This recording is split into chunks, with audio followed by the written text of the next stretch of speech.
Bismillahirrahmanirrahim. Assalamualaikum warahmatullahi wabarakatuh.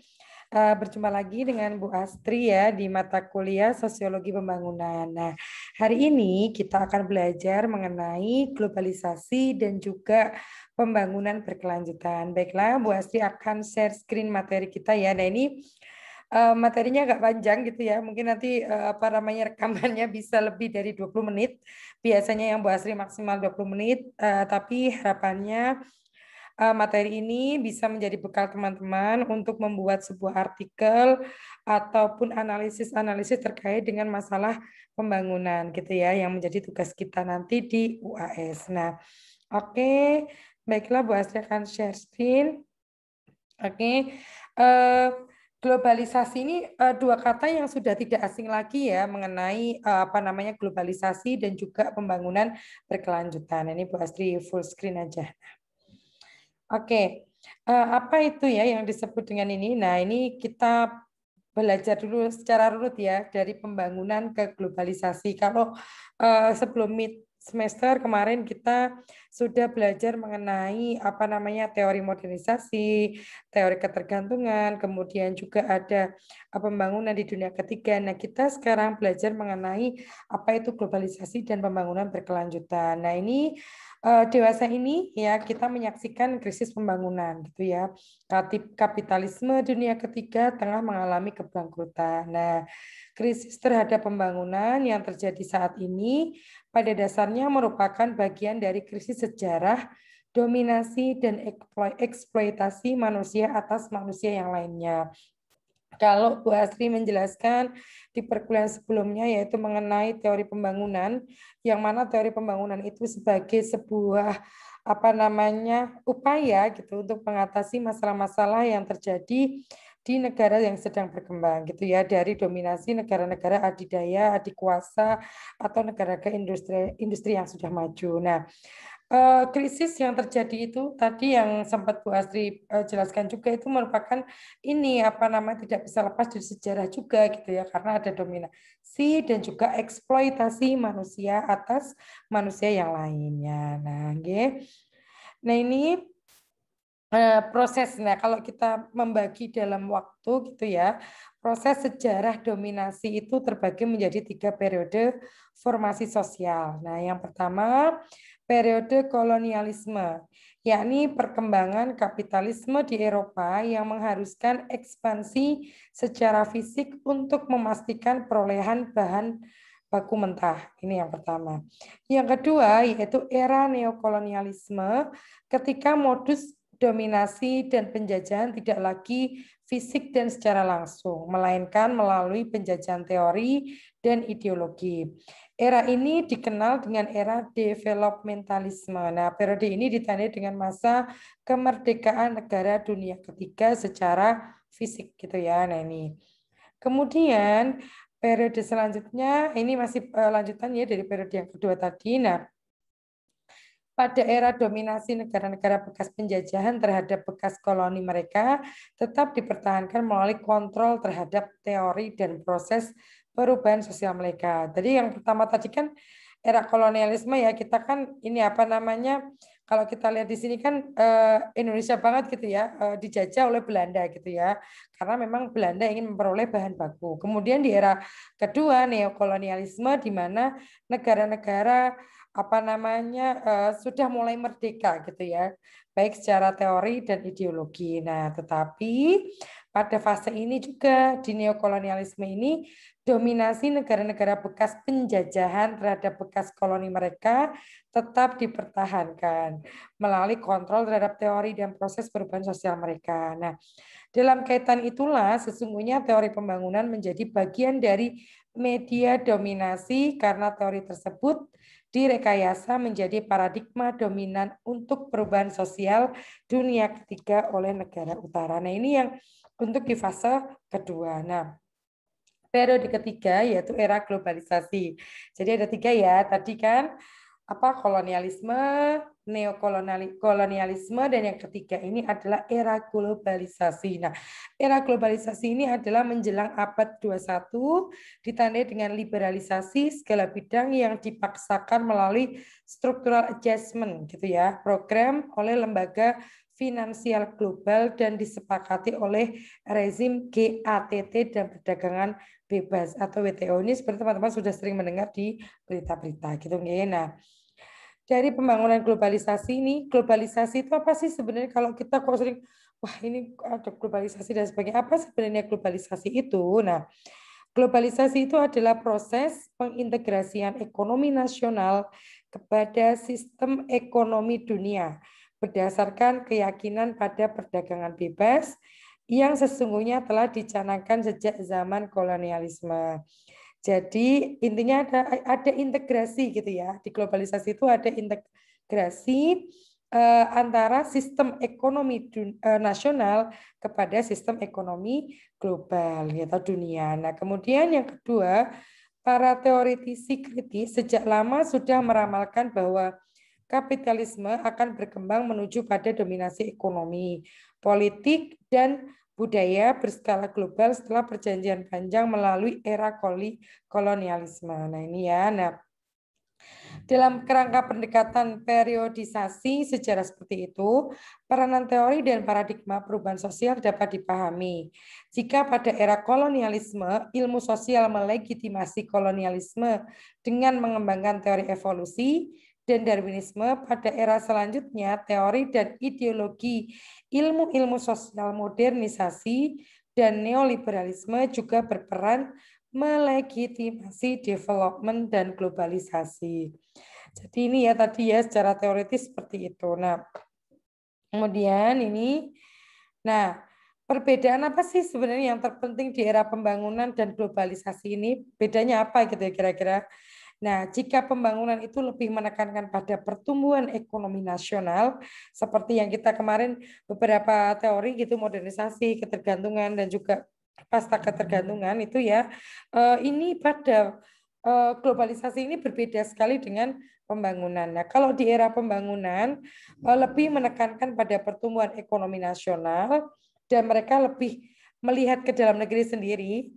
Dalam era globalisasi, mereka didorong, negara-negara ini ya, didorong untuk menjadi bagian dari pertumbuhan ekonomi global, di mana aktor-aktornya bukan hanya negara, tetapi perusahaan transnasional dan bank-bank transnasional seperti lembaga keuangan multilateral seperti Bank Dunia, IMF, serta birokrasi perdagangan regional dan global seperti WTO, NAFTA, APEC, ASEAN, dan sebagainya. Nah ini kalau kita melihat, setiap bayi yang lahir sudah nanggung utang 2 juta.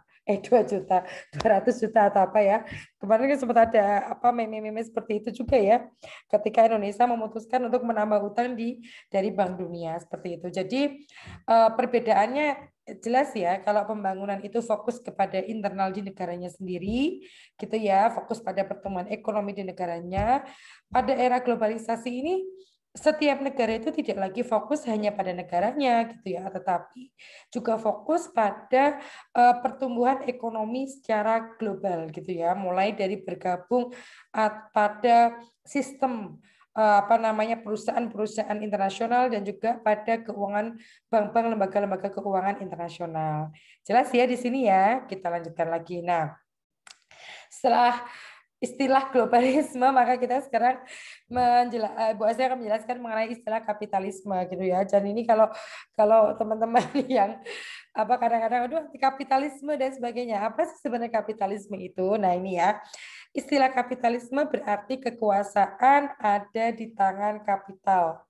Kapital gitu ya. Sistem ekonomi bebas tanpa batas yang didasarkan pada keuntungan, di mana masyarakat bersaing dalam batasan-batasan ini. Jadi ini ya, kekuasaan ada di tangan kapital atau pemilik modal. Sistem ekonomi bebas tanpa batas yang didasari pada keuntungan, di mana masyarakat bersaing dalam batasan-batasan ini. Ini istilah kapitalisme. Nah, terdapat 3 unsur penting dalam kapitalisme gitu ya, pengutamaan kepentingan pribadi, individualisme gitu ya, kapitalisme itu.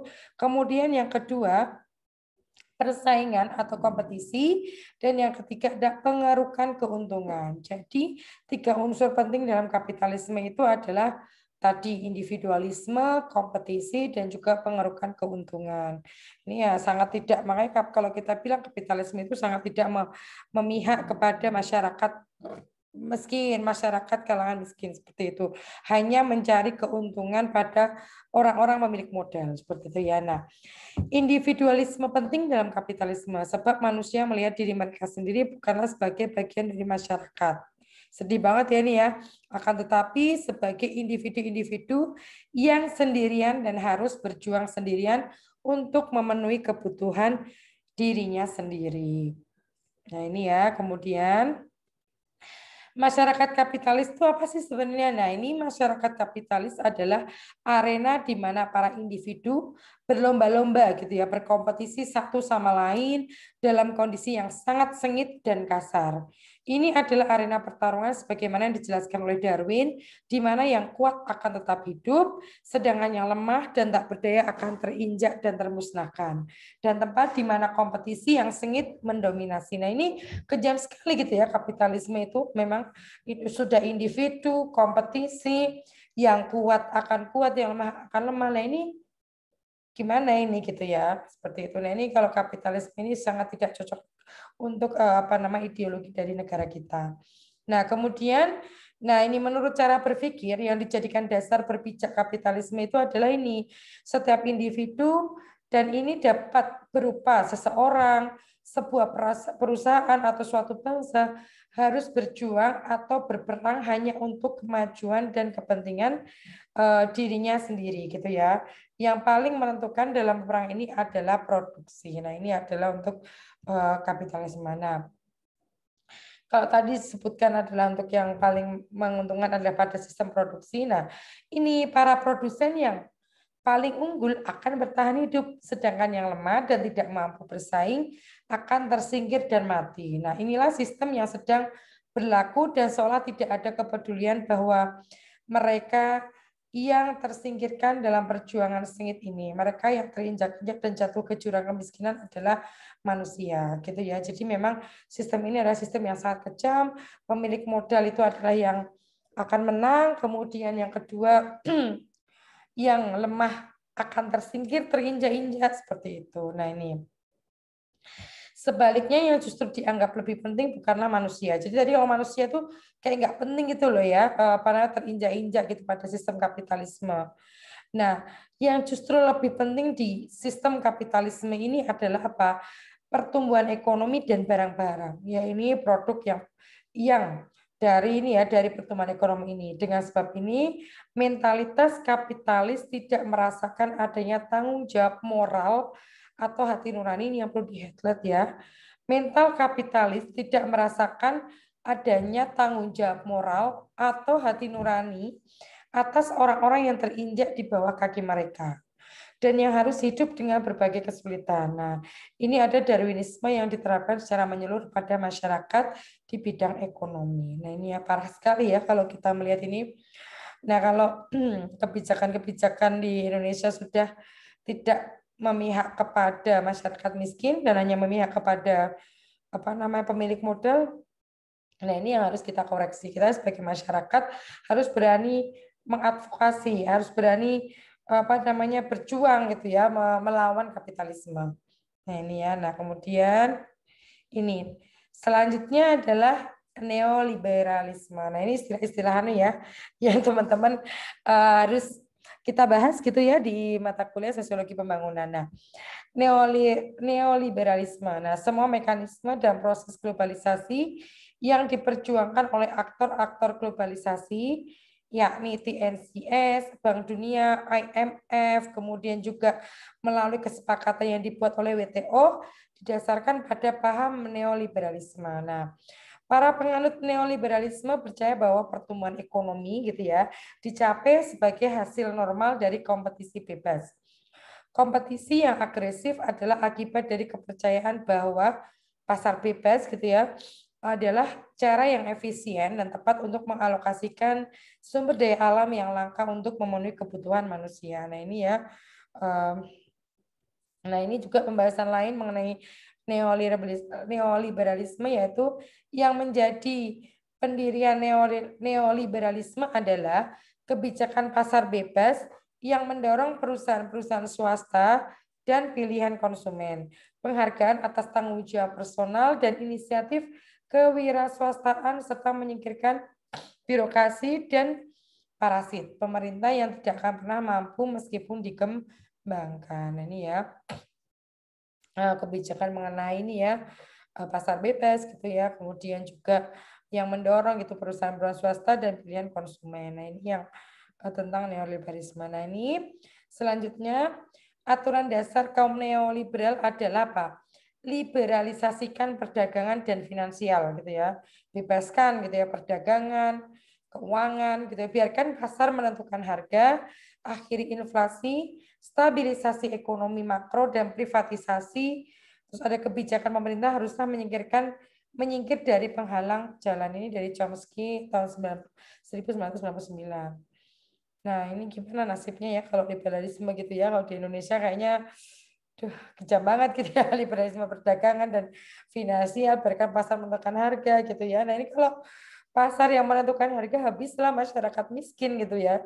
Seperti apa ketimpangan-ketimpangan akan semakin tinggi gitu. Nah, ini. Nah, paham inilah yang saat ini mengglobal dengan mengembangkan konsensus yang dipaksakan, yang dikenal dengan globalisasi, sehingga terciptalah suatu tata dunia. Arsitektur dunia ini ditetapkan dalam The Neoliberal Washington Consensus, yang terdiri dari para pembela ekonomi privat, terutama wakil dari perusahaan-perusahaan besar yang mengontrol dan menguasai ekonomi internasional dan memiliki kekuasaan untuk mendominasi informasi, kebijakan, dan membentuk opini publik. Nah, ini ya yang apa namanya yang menjelaskan mengenai apa sebenarnya siapa sih yang membuat ini ya apa namanya konsensus ini gitu ya seperti itu. Nah, oke kita lanjut lagi ya. Nah ini pokok pendirian neoliberalisme yaitu bebaskan perusahaan swasta dari campur tangan pemerintah. Kemudian hentikan subsidi kepada rakyat. Dan yang ketiga adalah penghapusan ideologi kesejahteraan bersama dan pemilikan komunal. Nah, ini ya Allah, ini kalau misalnya ini anu banget ya apa namanya benar-benar memihak pada tadi ya pemilik kapital, pemilik modal gitu ya. Jadi bebaskan perusahaan swasta dari campur tangan pemerintah, hentikan subsidi kepada rakyat, dan juga penghapusan ideologi kesejahteraan bersama dan pemilikan komunal. Nah ini ya apa namanya tadi pokok pendirian neoliberalisme. Nah mekanisme kerja dan proses globalisasi. Nah ini ya seperti apa sih sebenarnya mekanisme kerja dan proses globalisasi? Nah globalisasi itu sebenarnya merupakan salah satu fase panjang gitu ya. Perjalanan panjang perkembangan kapitalisme liberal yang secara teoritis telah dikembangkan oleh Adam Smith. Nah, meskipun globalisasi dikampanyekan sebagai era masa depan, yakni era yang menjanjikan pertumbuhan ekonomi global dan akan mendatangkan kemakmuran global bagi semua, globalisasi sesungguhnya adalah kelanjutan dari kolonialisme dan developmentalisme sebelumnya. Ini ya, kalau kita lihat dari runtutannya. Nah, globalisasi yang ditawarkan sebagai jalan keluar dari kemacetan pertumbuhan ekonomi bagi dunia ini sejak awal oleh mereka dari kalangan ilmu sosial kritis dan yang memikirkan perlunya tata dunia ekonomi yang adil serta bagi kalangan yang melakukan pemihakan terhadap yang lemah telah dicurigai sebagai bungkus baru imperialisme dan kolonialisme. Nah, ini ya mekanisme kerja dari globalisasi. Nah, kemudian yang berikutnya, globalisasi itu juga terjadi ketika ini ya diterapkannya formasi sosial gitu ya, global baru dengan ditandai oleh diberlakukannya secara global suatu mekanisme perdagangan melalui penciptaan kebijakan free trade atau perdagangan bebas yakni berhasil ditandatanganinya kesepakatan internasional tentang perdagangan pada bulan April tahun 1994 di Marrakesh, Maroko, yakni suatu perjanjian internasional yang dikenal dengan GATT. GATT, General Agreement on Tariff and Trade. Ini adalah apa namanya kesepakatan mengenai free trade gitu ya. Nah ini GATT itu apa sih sebenarnya? GATT itu merupakan satu kumpulan aturan internasional yang mengatur perilaku perdagangan antar pemerintah. Nah, teman-teman kalau di berita-berita ekonomi ya di TV One atau Metro TV mendengar istilah-istilah ini, oh itu toh yang dimaksud gitu ya. Nah, GATT ini merupakan apa? Kumpulan aturan internasional yang mengatur perilaku perdagangan antar pemerintah. Kemudian yang kedua adalah forum negosiasi perdagangan antar pemerintah. Dan yang ketiga adalah pengadilan untuk menyelesaikan jika terjadi perselisihan dagang antar bangsa. Ini GATT. Nah, kesepakatan GATT itu dibangun atas keyakinan bahwa sistem dagang yang terbuka itu lebih efisien dibanding sistem yang proteksionis, dan juga atas keyakinan persaingan bebas gitu ya akan menguntungkan bagi negara-negara yang menerapkan prinsip efektivitas dan juga efisiensi. Nah, ini tahun 1995 didikan WTO, World Trade Organization, keberadaan WTO ini mengambil GATT. Nah, WTO bertindak berdasarkan komplain yang diajukan oleh anggotanya. Jadi, WTO merupakan salah satu aktor dan forum perundingan antar perdagangan dari mekanisme globalisasi yang terpenting. Nah, ini WTO ya yang menjadi apa namanya bagian gitu ya, aktor atau forum perdagangan dari mekanisme globalisasi itu ya. Nah, ini. Jika WTO adalah forum kesepakatan perdagangan tingkat global, nah ini di tingkat regional forum serupa untuk menetapkan kebijakan perdagangan juga ditetapkan, seperti NAFTA, the North American Free Trade Agreement, antara Amerika Serikat dengan Meksiko, dan juga APEC, the Asia Pacific gitu ya, Economic Conference. Nah ini yang teman-teman bisa apa namanya, ini sebagai pengetahuan teman-teman mengenai globalisasi. Nah kemudian ada mekanisme dan struktur ekonomi yang dikembangkan dalam sistem globalisasi selain forum perundingan, yaitu penciptaan mekanisme globalisasi sistem dan proses produksi. Kemudian yang kedua ada konsolidasi sistem fabrikasi dunia, pada dasarnya merupakan usaha penciptaan hierarki jaringan produksi dan perdagangan skala global dari perusahaan transnasional. Ini ya. Ini banyak sekali memang materi ini ya. Ini biar teman-teman tahu istilah-istilah dan bagaimana perkembangan setelah mekanisme dalam kerja dan proses globalisasi. Nah ini proses ekspansi sistem produksi gitu ya global dikembangkan melalui penciptaan dan pengalokasian zone proses ekspor atau export processing zone. EPZ adalah suatu wilayah negara yang dikhususkan sebagai ekspor industri dengan syarat gitu ya mampu dan mau mengembangkan aturan-aturan gitu ya dunia minimal yang menyangkut aturan perburuhan dan pajak domestik sehingga menjadi daya tarik TNCS untuk beroperasi. EPZ dikembangkan di berbagai wilayah negara dunia ketiga yang memiliki standar upah buruh yang murah. Nah ini ya. Sejak dikembangkannya kesepakatan The Bretton Woods di Amerika Serikat dengan didikannya IMF dan Bank Dunia, serta ditandatangani kesepakatan GATT, dunia secara global sesungguhnya telah memihak dan didorong oleh kepentingan perusahaan-perusahaan transnasional yang merupakan aktor terpenting dari globalisasi. Nah ini ada ancaman globalisasi ya. Pada konteks itulah sesungguhnya integrasi ekonomi nasional menuju sistem global yang dikenal dengan globalisasi telah terjadi. Nah ini ya.